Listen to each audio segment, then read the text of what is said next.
Hello. Dear friends, we'll be talking about the next generation DNA sequencing technology in this series of presentation. But before going directly to the next generation sequencing technology, we have to see that how the next generation sequence technology has evolved from its earlier techniques. So that is the reason that this first part that is devoted for the next generation sequencing technology, and on the basis of that only we will see that how the entire new sequencing technology has evolved. First of all, we would like to know that what is DNA sequencing.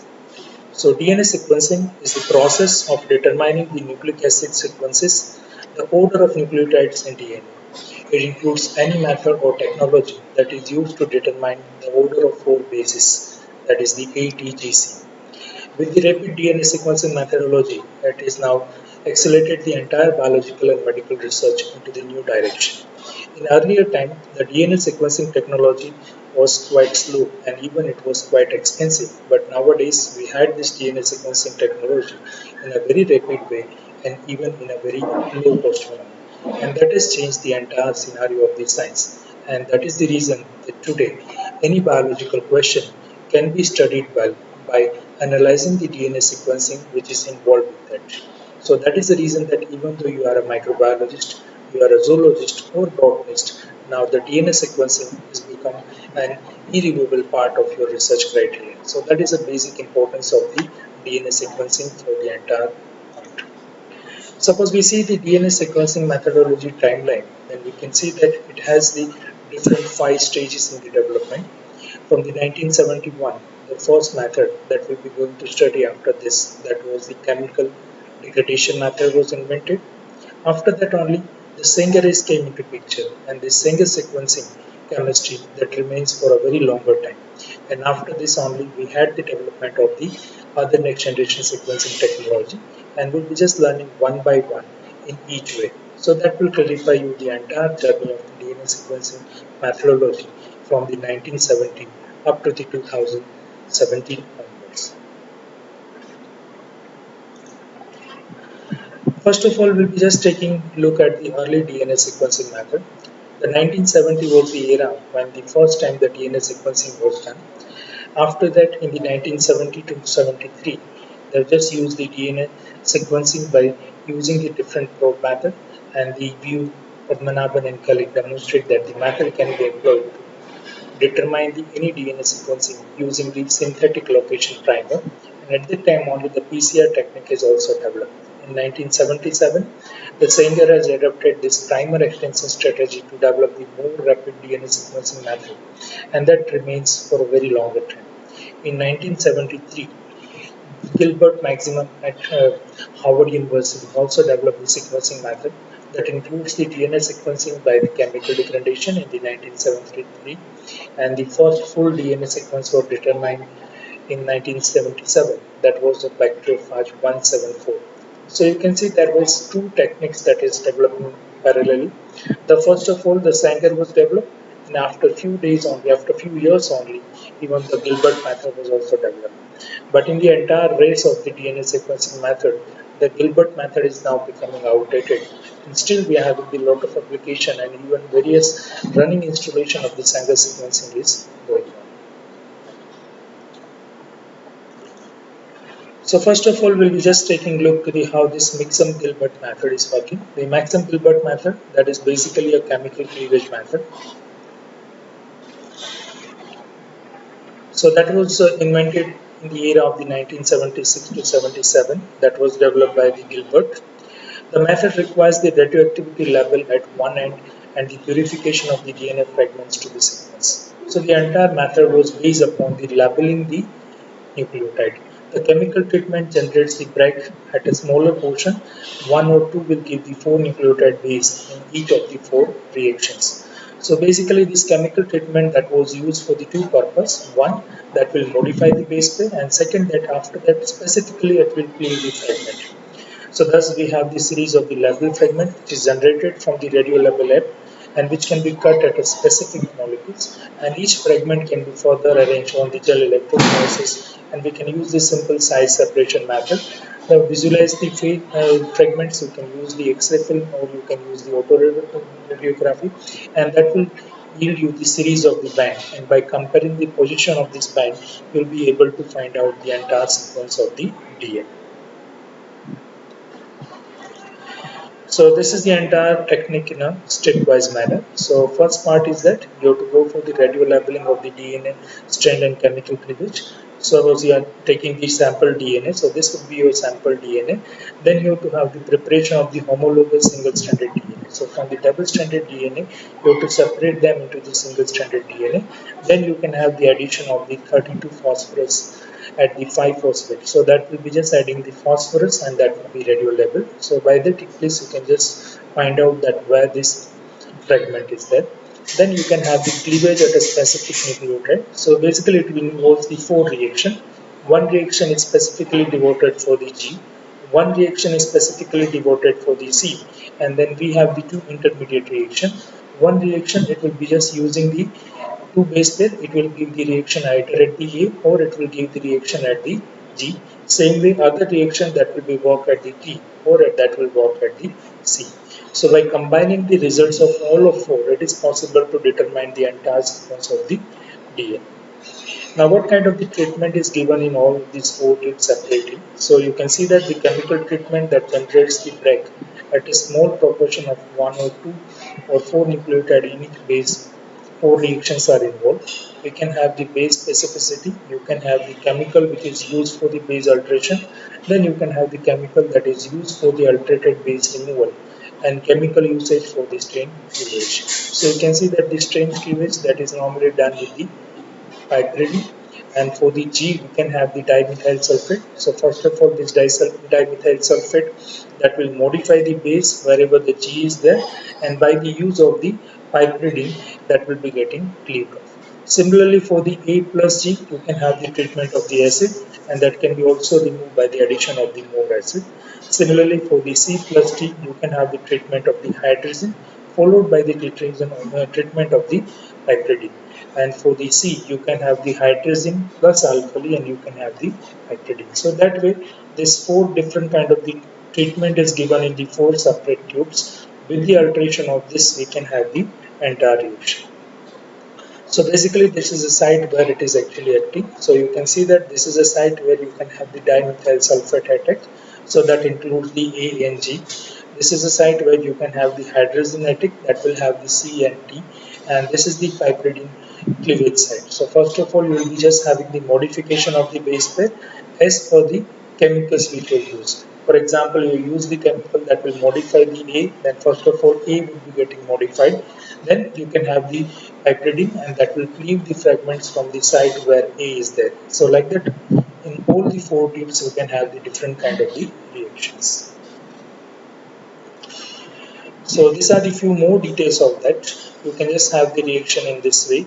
So this reaction would be done in the 4 separate tubes, and in all the 4 separate tubes you can have the ongoing reaction, and that will generate the specific kind of the fragment at the end. Now what will happen in this case? So we can again go to that suppose I'm adding the G reaction. So when I'm adding the G reaction, I can see that this train, wherever the G is coming, this G would be just getting cleaved. So you can see that wherever the G is coming at this place of the G, you can just have the cleavage of the entire thing. So you can see that this is the entire DNA fragment. One G is present over here. So you can have the one fragment which is getting ended over here. Secondly, you can also have the one more G over here, and you can have the one more fragment in which the cleavage would be done at the place of the G. So same way you can see that this one fragment, depending upon the presence of the G, that will generate the fragment. Suppose I'm getting the 2 fragment, it means that in this fragment I'm having the position, 2 positions, that way I can have the G. Same way we can also have the reaction for the A and G. In the case of the A and G, you can see that this reaction is not specific for the A, but that will give the cleavage at both the places A and G.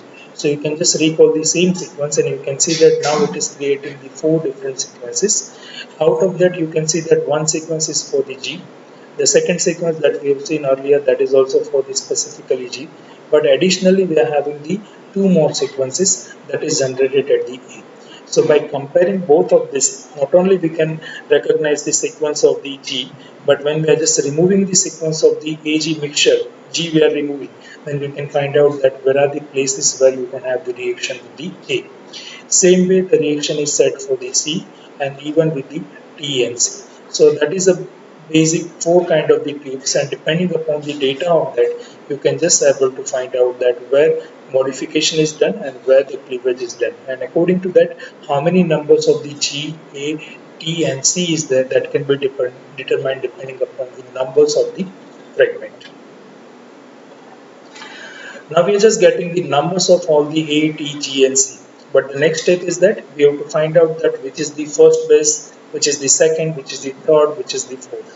So for that, simple thing you can do is you can just go for the electrophoresis, or you can just have the radiography. When we are just separating all the tubes on this electrophoresis, you can see that all the fragments are getting separated depending upon their size. You have to read the sequence from the lower part. You can see that you are having the first band at the place of the T, and you can just see that the sequence is having the T.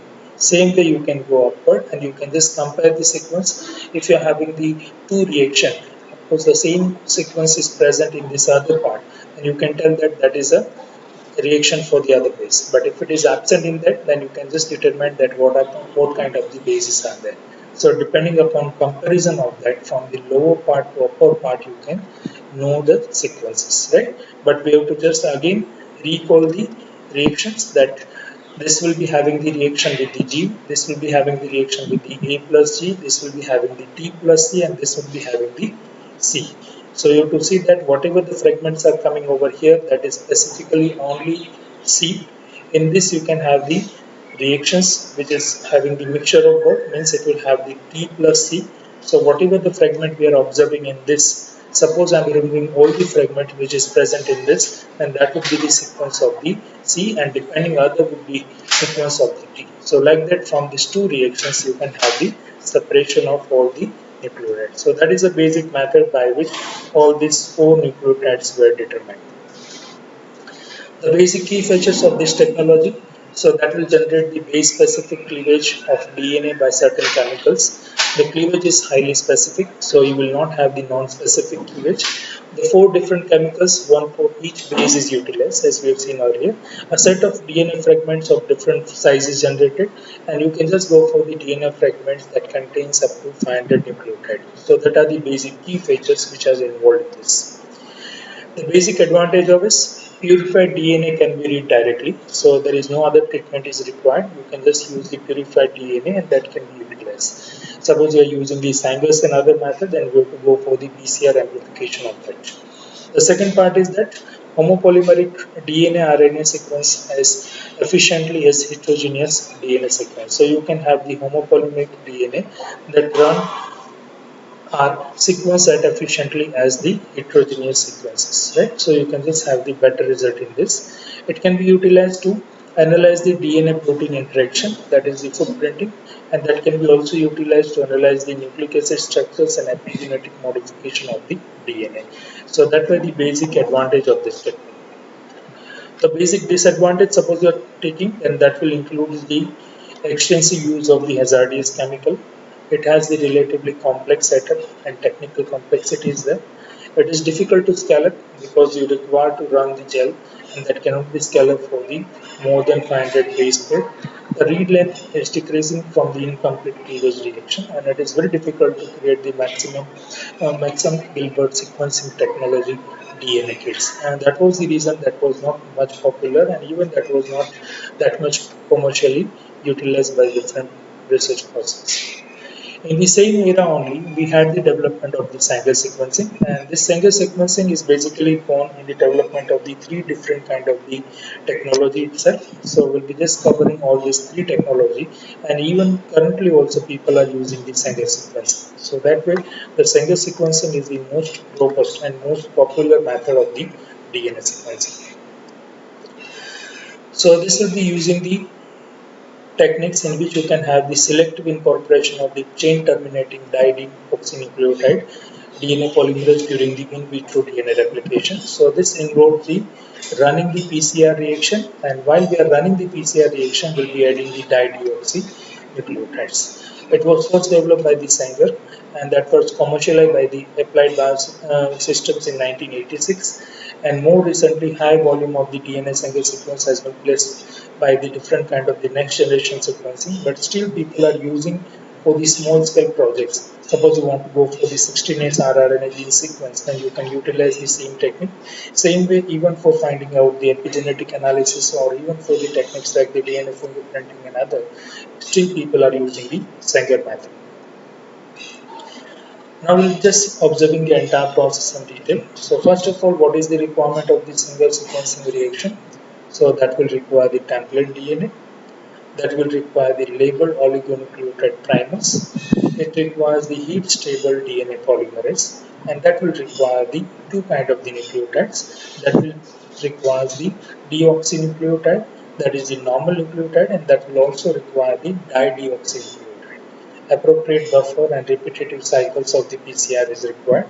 This is the basic difference between the BDNTP and DNTP. So this is the normal DNTP that will be having the OH group over here, but in the case of the DDNTP, this O group is removed.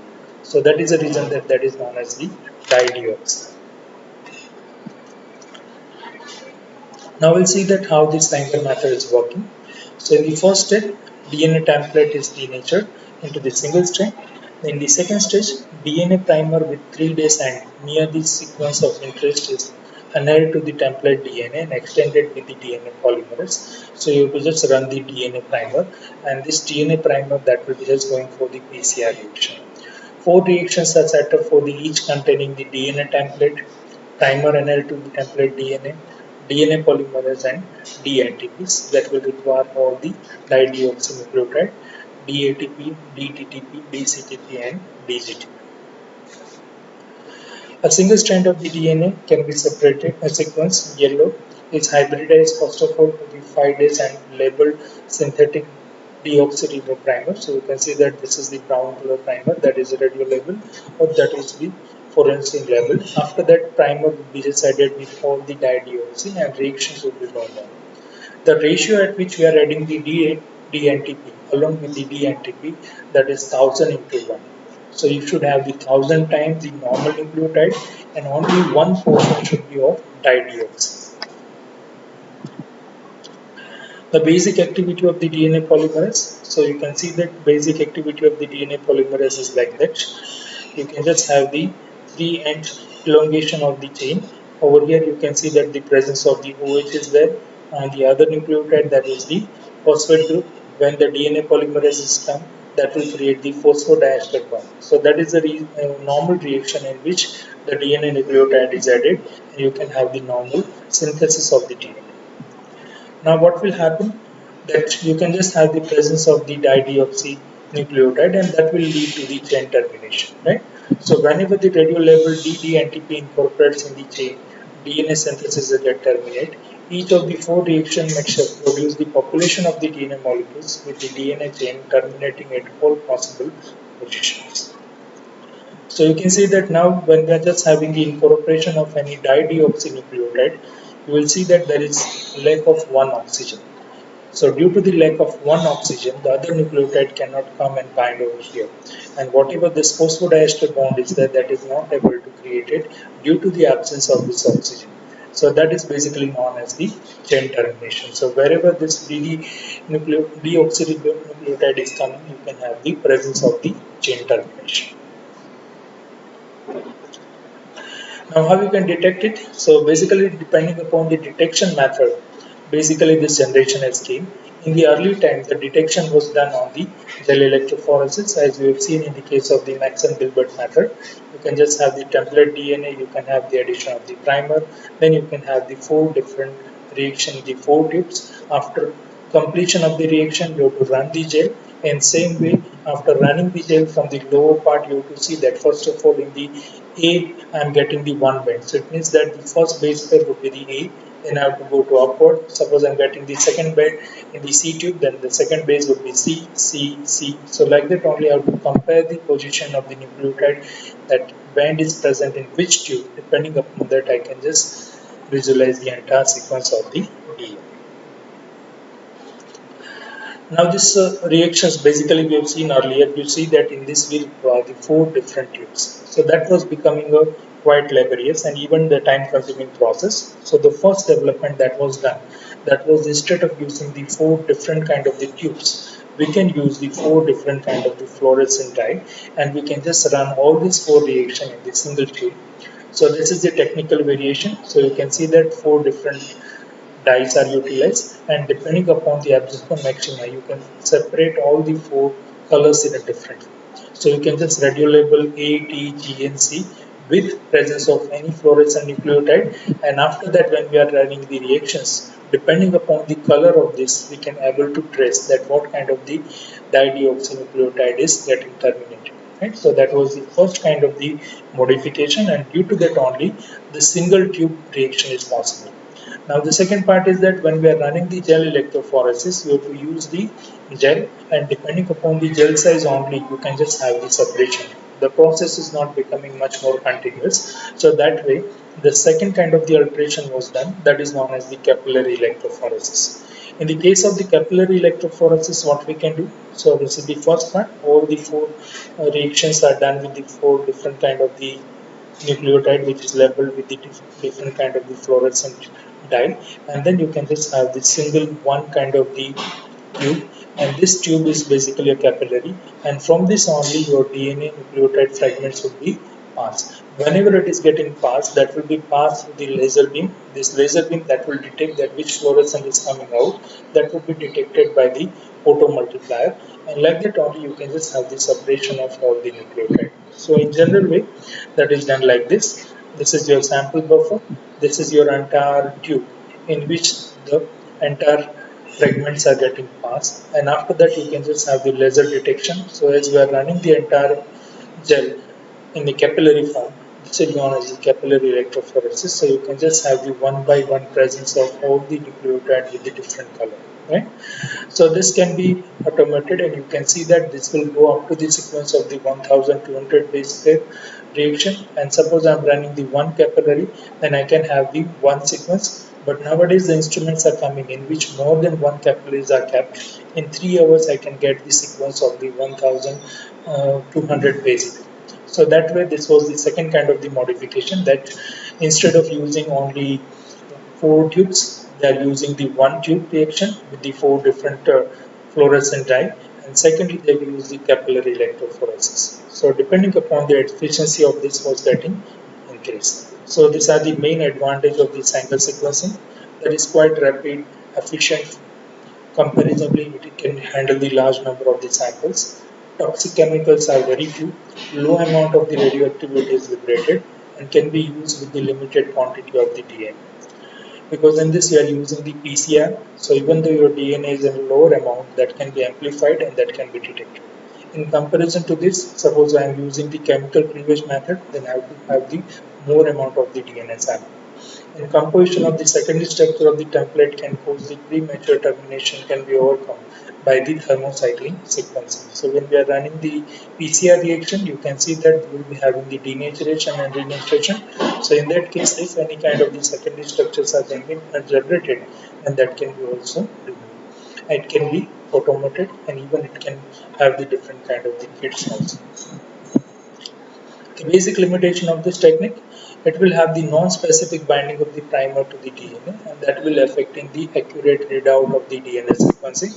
DNA secondary structures affect the fidelity of the sequencing. So you can just see that that will require the specific designing of the primer, because the primer will determine that from which place you can just have the sequencing of the DNA. Even some kind of the DNA secondary structures that can also affect the sequencing also. So that are the basic limitation of these techniques. Now suppose we see the commercial aspect of this, then till now the company is producing this angle sequencing, and that is coming from the Applied Biosystem, and that is associated with the Thermo Fisher currently in the market you can have these three different kind of the models, and these three different kind of the model can have the number of the capillaries depending upon that it is working. You can see that this is the lowest model that will be having the 4 capillary. Now the company has already stopped to produce the sequencing with the single capillary, so you can minimum have the 4 capillary. This is the sequencing in which you can have the 8 or the 24 capillary, and these are the sequencers where you can have the 48 or the 96 capillary. It means that in the 96 capillary you can load the 96 samples together and you can just have the 96 reaction going parallelly, and you can have the generation of the sequence out of that. So this last model that can be also coming in a borderline, that can be also known as the next generation also, or in the early generation, next generation sequencing technology, because that is having the high throughput. These are the other comparison of all the 4 methods. So you can see that how it can generate the data. So you can see that maximum number of the fragment which can be analyzed, and same way other procedure is more or less remain same.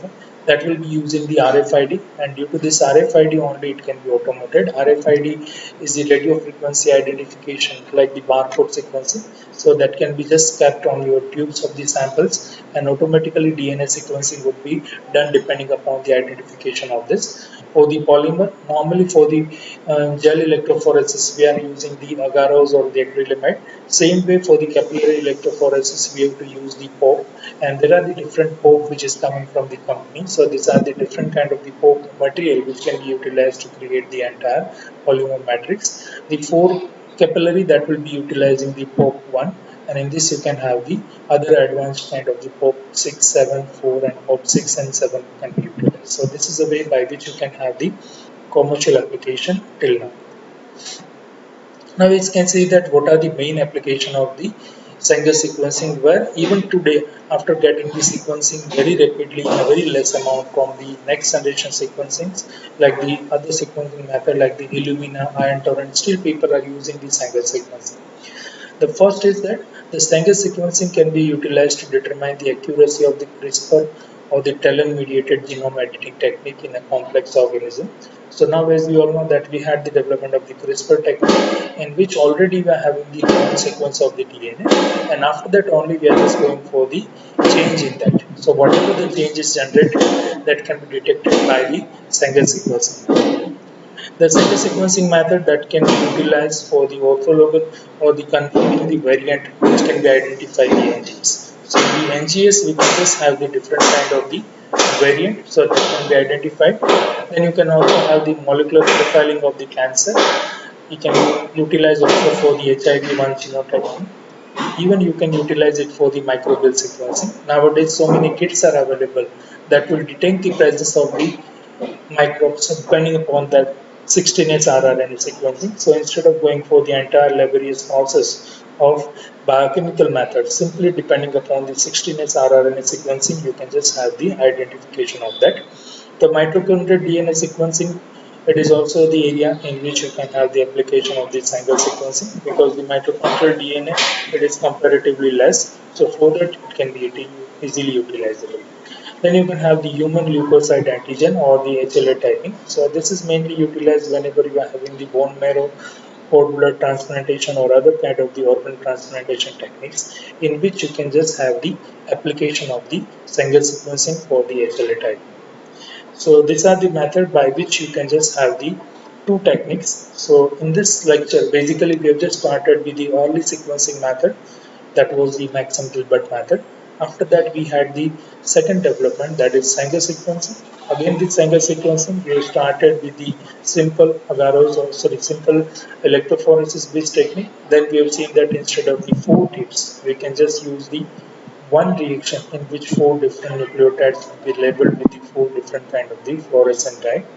Then we can have the second part, that all these 4 tubes reaction that is not only merged in one tube but even we have gone for the capillary electrophoresis. And lastly, we can have the automation in that.